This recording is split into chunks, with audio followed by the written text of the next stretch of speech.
نحمدہ ونصلی ونسلم علی رسولہ النبی الکریم اما بعد فاعوذ باللہ من الشیطان الرجیم بسم اللہ الرحمن الرحیم الم اعہد الیکم یا بنی آدم ان لا تعبدوا الشیطان انہ لکم عدو مبین صدق اللہ مولانا العظیم و صدق رسولہ النبی الکریم۔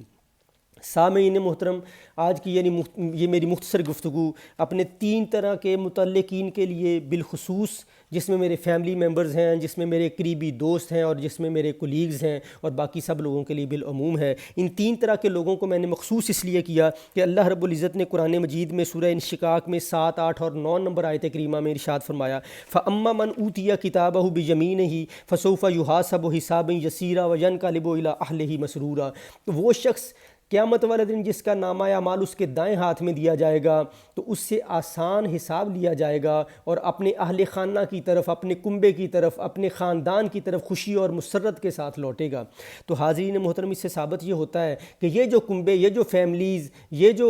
ہمارا گھرانے یہاں پہ ہیں، یہ سارے کے سارے ممبرز قیامت والے دن بھی وہاں موجود ہوں گے اور ہمارے کامیابی کی خبر لے کر لوٹنے کا انتظار کر رہے ہوں گے۔ اب یہاں تھوڑی دیر کے لیے رکیں اور سوچیں کہ دنیا میں ہم کسی بڑے سے بڑے امتحان میں اللہ رب العزت کے کرم سے کامیاب ہوتے ہیں، ہم میں سے کسی نے CSS کیا اور اس خبر کو لے کر، وہ اپنی کامیابی کی خبر کو لے کر جو گھر لوٹتا ہے کہ یہ خبر اپنے خاندان والوں کو دے، تو جو ہی وہ دروازہ کھولتا ہے تو ایک بری خبر اس کا انتظار کر رہی ہوتی ہے کہ ہم میں سے کسی کا بیٹا، کسی کی بیٹی، بھائی بہن، والدین میں سے کوئی یا کوئی ایک جس سے وہ بہت زیادہ محبت اور پیار کرتا ہے وہ اس دنیا میں نہیں رہا اور باقی کی زندگی اس کے بغیر گزارنا ہے۔ تو آپ یقین کریں کہ اس کی بڑی سے بڑی خوشی بھی فوری طور پہ غم میں تبدیل ہو جائے گی۔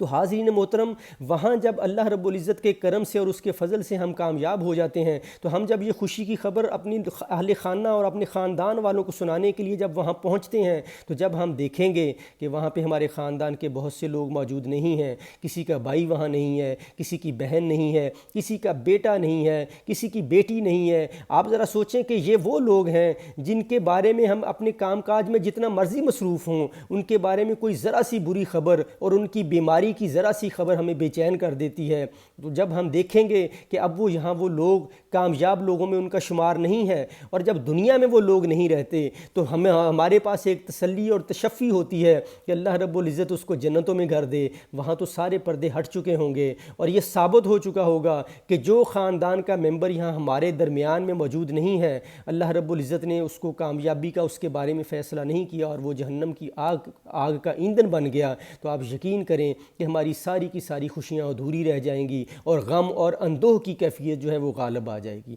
تو اس لیے میں نے اپنے اہل خانہ کو، اپنے فیملی ممبرز کو اس میں چنا کہ وہ میرے فیملی ممبرز جو میرے دل کے بہت قریب ہیں ان تک اس پیغام کو سب سے پہلے پہنچایا جائے، اور دوسرے نمبر پر میرے دوست آتے ہیں۔ ان کو میں نے اس لیے مخصوص کیا کہ you are who your friend is, so I am what my friends are.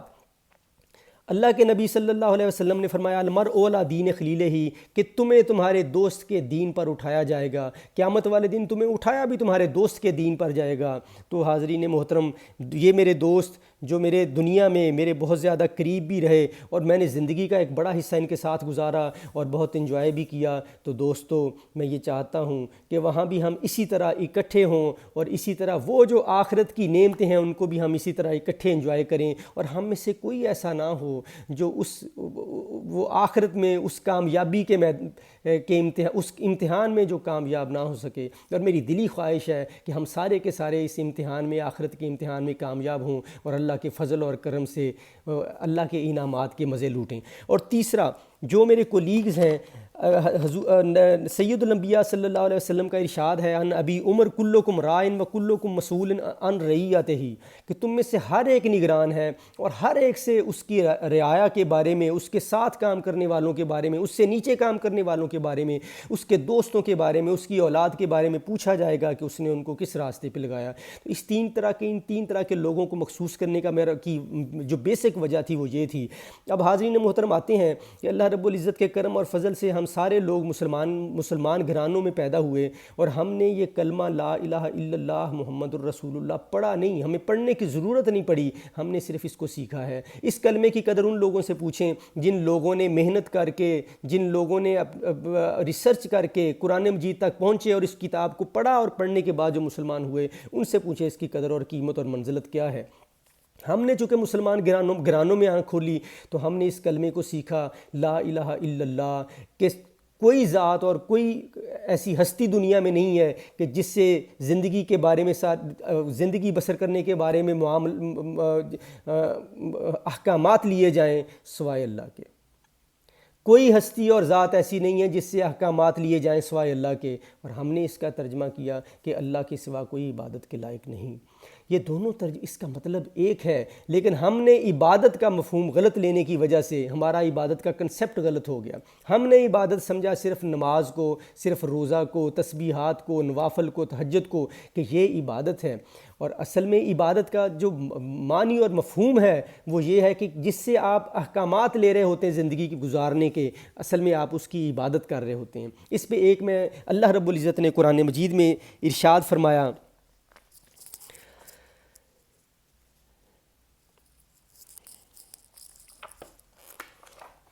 یہ آیت کریمہ جو میں نے سب سے پہلے پڑھی کہ الم اعہد الیکم یا بنی آدم ان لا تعبدوا الشیطان انہ لکم عدو مبین، کہ اے بنی نوع انسان، قیامت والے دن اللہ رب العزت فرمائے گا کہ کیا ہم نے تمہیں تاکید نہیں کی تھی کہ اس شیطان کی عبادت نہ کرنا، یہ تمہارا کھلا دشمن ہے۔ تو اگر ہم مفہوم عبادت کا وہ لیں جو ہمارے ذہنوں میں ہے، نماز پڑھنا، روزہ رکھنا، تسبیحات کرنا، تو اس آیت کریمہ کا ترجمہ یہ بنے گا کہ اے بنی آدم، کیا ہم نے دنیا میں تمہیں تاکید نہیں کی تھی کہ شیطان کی نماز نہ پڑھنا اور اس کے نام کی تسبیحات نہ کرنا؟ اور آپ کو پتہ ہے کہ دنیا کے کسی خطے میں، کسی مذہب میں، کسی علاقے میں بھی شیطان کی نماز نہیں پڑھی جاتی، نہ اس کے نام کی تسبیحات کی جاتی ہیں۔ تو اللہ رب العزت نے جو عبادت کا مفہوم لیا، اس کے روح سے اگر ترجمہ کیا جائے تو وہ یہ بنتا ہے کہ اے بنی آدم، کیا ہم نے تمہیں تاکید نہیں کی تھی کہ شیطان کے احکامات پہ نہ چلنا، زندگی گزارنے کے معاملات میں شیطان کا حکم نہ ماننا، یہ تمہارا کھلا دشمن ہے۔ اور عبادت، اور دوسرا ایک عقلی دلیل میں اس پہ دیتا ہوں کہ نماز چونکہ عبادت ہے تو فجر کی آپ 2 سنت 2 فرض پڑھتے ہیں، اور عبادت کا مفہوم یہ ہوتا ہے کہ اس کی جتنی مقدار کو بڑھایا جائے آپ کے اجر میں بھی اضافہ ہوتا ہے اور آپ کے درجات بھی بلند ہوتے ہیں۔ تو نماز عبادت ہے، تو نماز کی 2 سنت آپ نے پڑھی، اب 2 فرض کی بجائے آپ 4 فرض پڑھ سکتے ہیں۔ آپ یقیناً کوئی بڑے سے بڑے مفتی سے بھی فتویٰ لے لیں، آپ یقیناً 2 کی بجائے 4 فرض نہیں پڑھ سکتے۔ اس کی وجہ یہ ہے کہ حکم 2 نمازیں پڑھنے، 2 رکعت پڑھنے کا ہے۔ تو اصل میں نماز کو جو چیز عبادت بنا رہی ہے وہ اللہ رب العزت کا حکم ہے۔ اگر نماز کے پیچھے اللہ کا حکم نہ ہو تو نماز عبادت کبھی بھی نہ ہوتی۔ تو اس کا مطلب یہ ہوا کہ ہر وہ عمل عبادت ہے جس کو کرنے کا اللہ رب العزت نے حکم دیا ہے، اور جیسے نماز پہ اللہ کا حکم ہے اور اس حکم نے اس نماز کو عبادت بنا دیا، اس طرح ہر وہ عمل جس پہ اللہ رب العزت کا حکم ہے وہ عمل کرنا عبادت ہے، اور جس پہ رکنے کا حکم ہے اس چیز سے رکنا عبادت ہے۔ اب اس کی میں ایک اور مثال یہ دیتا ہوں کہ عرب میں عبد کہتے ہیں غلام کو، اور عبد عبادت سے نکلا ہے۔ عبد غلام کو عبد اس لیے کہتے ہیں کہ اس نے ہر حال میں اپنے آقا کا، اپنے مالک کا حکم ماننا ہوتا ہے، اس کے پاس کوئی سیکنڈ آپشن ہوتی نہیں ہے کہ وہ کسی معاملے میں اپنے مالک کا حکم نہ مانے، اس کے پاس یہ آپشن نہیں ہوتی، اس نے ہر معاملے میں اپنے آقا کا اور اپنے مالک کا حکم ماننا ہوتا ہے، اس لیے اس کو عبد کہتے ہیں۔ اور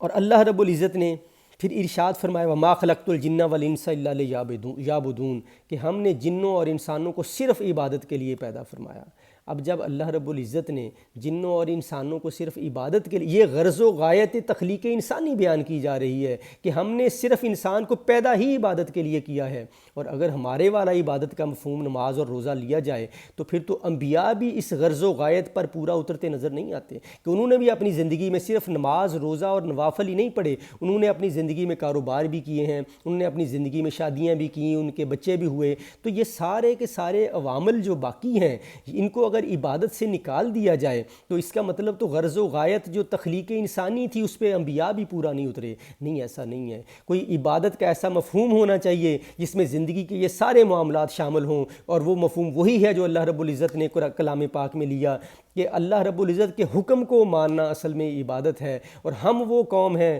جس کی پوری زندگی عبادت تھی، اس کا سونا، اس کا چلنا، اس کا بیٹھنا، اس کا کاروبار کرنا، اس کا جج کی کرسی پہ بیٹھ کے فیصلے کرنا، اس کا حکومت کرنا، اس کا واش روم میں جانا، یہ ساری چیز پوری کی پوری 24 کے 24 گھنٹے اور سال کے سارے دن اور زندگی کے سارے سال اس کے عبادت ہوتے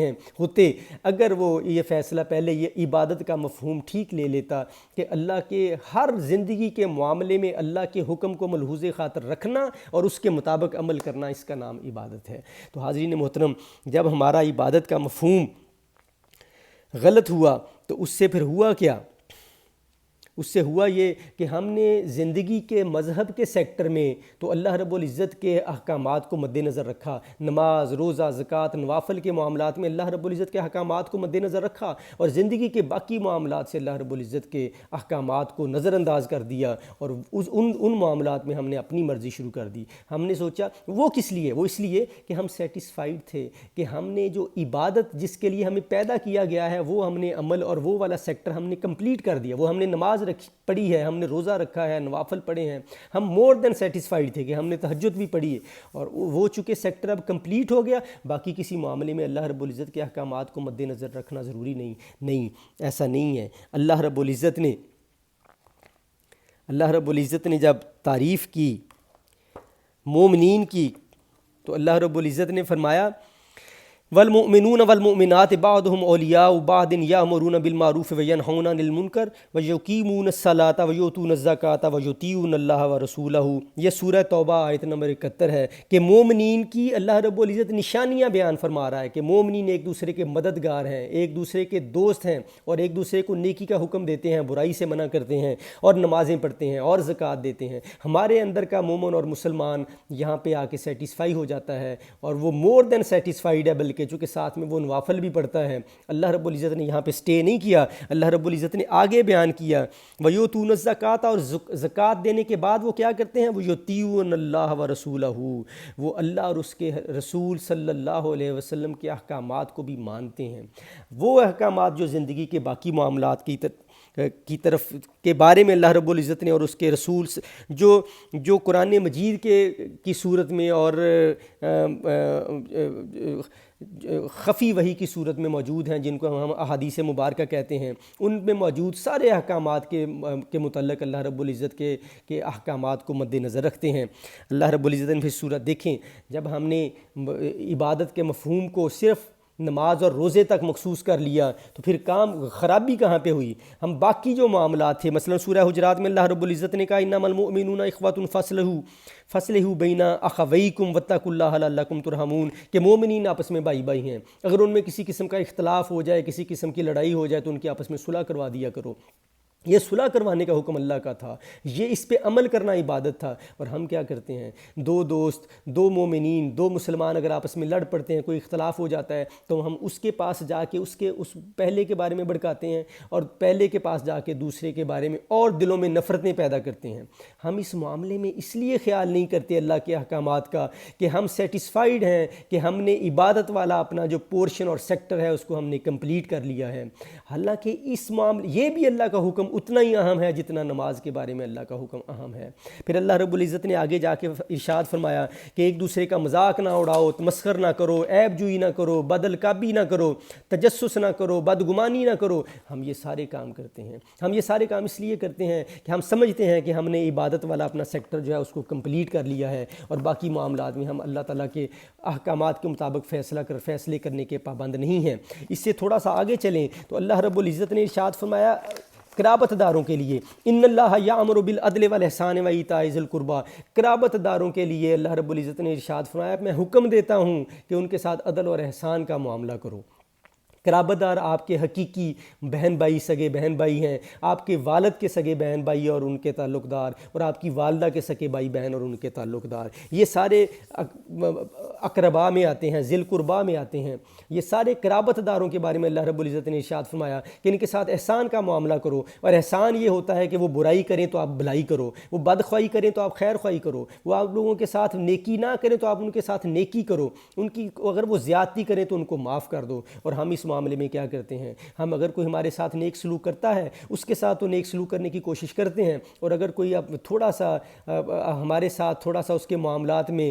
تھوڑی سی کمی کجی ہو جاتی ہے تو ہم اسی ٹائم اس سے تعلق ختم کر لیتے ہیں۔ اللہ رب العزت کا اس کے بارے میں حکم یہ تھا کہ احسان کے ساتھ احسان کا سلوک کرو اور ہر حال میں ان کے ساتھ تعلق کو بنا کے رکھو۔ اور ہمارے گھروں میں کیا ہوتا ہے، ہم بعض اوقات اپنے بچوں کے کہنے پہ، بعض اوقات اپنی بیویوں کے کہنے پہ ہم اپنے بھائیوں، سگے بہن بھائیوں کے ساتھ تعلقات کو ختم کر دیتے ہیں، صرف اس لیے کہ وہ ہمیں ہماری بیوی کہتی ہے کہ جیسا وہ تمہارے ساتھ سلوک کر رہا ہے ویسا ہی تم اس کے ساتھ سلوک کرو۔ وہ ٹھیک کہہ رہی ہوتی ہے، وہ اس لیے ٹھیک کہہ رہی ہوتی ہے کہ اس کا وہ عبادت والا پورشن ہے وہ اس نے کمپلیٹ کیا ہوا ہے، وہ بلکہ ہم سے زیادہ، بلکہ اس کے پاس ٹائم ہے، اس نے صلاۃ و تسبیح بھی پڑھی ہے، اس نے نوافل بھی پڑھے، تسبیحات بھی کی، اس نے تہجد بھی پڑھی، وہ مور دین سیٹسفائیڈ ہے کہ میں نے جو عبادت والا سیکٹر ہے اس کو کمپلیٹ کر لیا۔ اب اس معاملے میں اللہ رب العزت کے احکامات پہ عمل کرنا میرے لیے کوئی ضروری نہیں ہے۔ نہیں میری بہنوں، میرے بعض اوقات پھر یہ بھی ہے، شوہر بھی اپنی بیویوں کو کہتے ہیں کہ اپنے بہن بھائیوں سے تعلقات کو ختم کرو۔ یہ دونوں طرف یہ کہنا یہ اتنا ہی بڑا جرم ہے جیسے کسی کو نماز سے منع کرنا اور جیسے کسی کو نماز سے روکنا، اور اس پہ عمل کرنا، ان قرابت داروں کی ہر طرح کی زیادتی کے باوجود ان کے ساتھ بنا کے رکھنا، یہ اتنی بڑی نیکی ہے جتنی بڑی نیکی نماز کو قائم کرنا ہے۔ تو حاضرین محترم، اللہ رب العزت جب ہم نے اس کو صرف نماز اور روزے تک مخصوص کر لیا تو اللہ رب العزت نے پھر اور باقی معاملات میں اللہ کے احکامات کی پرواہ نہیں کی، تو اللہ رب العزت نے پھر ایسے لوگوں کے بارے میں قرآن مجید میں ارشاد فرمایا، من لم یحکم بما انزل اللہ فاولئک هم الکافرون، اور وہ لوگ جو زندگی کے سارے معاملات میں فیصلے کرتے ہوئے اس چیز کو مد نظر نہیں رکھتے جو ہم نے نازل کی ہے قرآن مجید میں اور احادیث مبارکہ میں، وہی لوگ تو کافر ہیں۔ تم لوگوں نے کافر کس کو سمجھا؟ بڑی واضح آیت کریمہ ہے، سورہ مائدہ آیت نمبر 44 ہے، وَمَن لَمْ يَحْكُمْ بِمَا أَنزَلَ اللَّهُ فَأُولَئِكَ هُمُ الْكَافِرُونَ، کہ جنہوں نے اللہ کی کتاب میں نازل شدہ احکامات کو مد نظر نہیں رکھا زندگی کے فیصلے کرتے ہوئے، وہی لوگ تو کافر ہیں۔ پھر ایک اور جگہ اللہ رب العزت نے بنی اسرائیل میں 39 نمبر آیت میں ارشاد فرمایا، وَلَا تَجْعَلْ مَعَ اللَّهِ إِلَٰهًا آخَرَ فَتُلْقَىٰ فِي جَهَنَّمَ مَلُومًا مَدْحُورًا، اور اللہ رب العزت کے احکامات کے ساتھ دوسرے لوگوں سے احکامات مت لو ورنہ تم جہنم میں پھینکے جاؤ گے، اللہ کے ساتھ کسی کو الہ نہ بناؤ، کسی کو اس قابل نہ سمجھو کہ اس کے احکامات پہ عمل کرنا ہے، اور کسی سے زندگی کے احکامات نہ لو ورنہ جہنم میں پھینکے جاؤ گے۔ اور ایک اور سورہ بقرہ میں اللہ رب العزت نے 85 اور 86 نمبر آیت کریمہ میں ارشاد فرمایا، افتؤمنون ببعض الکتاب وتکفرون ببعض، اور تم کتاب کے کچھ احکامات کو مانتے ہو، عبادت کے معاملے میں، پوجا پاٹ کے معاملے میں جو اللہ رب العزت کے احکامات ہیں ان کو تو مانتے ہو، وتکفرون ببعض، اور باقی کے زندگی کے گزارنے کے سارے معاملات پہ ان کو نظر انداز کر دیتے ہو۔ فما جزاء من یفعل ذلک منکم الا خزی فی الحیاۃ الدنیا، اور اس کی جزا جو تم میں سے یہ کرے، اس کی جزا اس کے لیے اس کے سوا کیا ہے کہ اس کو دنیا میں ذلیل و رسوا کیا جائے،